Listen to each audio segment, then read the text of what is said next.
नमस्कार मु ज्ञानेश्वरी बत्रा अष्टम श्रेणी छात्री मु सरकारी उच्च प्राथमिक विद्यालय कनकी उमरकोट नवरंगपुर रे पाठ पढ़े।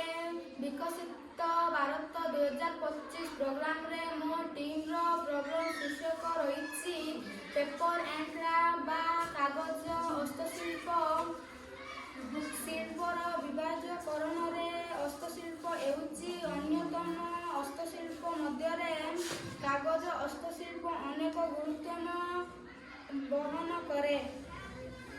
निज घरे बसी रही व्यक्ति विशेष तार परिवार प्रति पोषण करिबारे उपाय साधन करिबारे एई हस्तशिल्प बा कागज हस्तशिल्प क्षेत्र आम मानकु अनेक असुविधा सम्मुखीन हेबाकु पड़ुछि।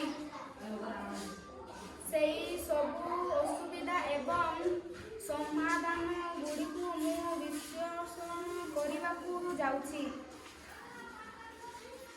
असुविधा गुड़िकु एला सानबेलु उपयुक्त भित्तिभूमि अभाव, आर्थिक समायत्तार अभाव,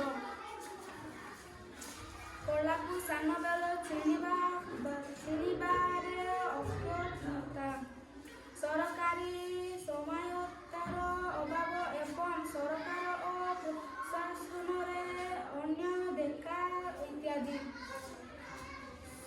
समाधान गुड़िकु हेउछि कागज हस्तकलाकु चिह्नितीकरण करिबा और उपयुक्त भित्तिभूमिर व्यवस्था कराइबा।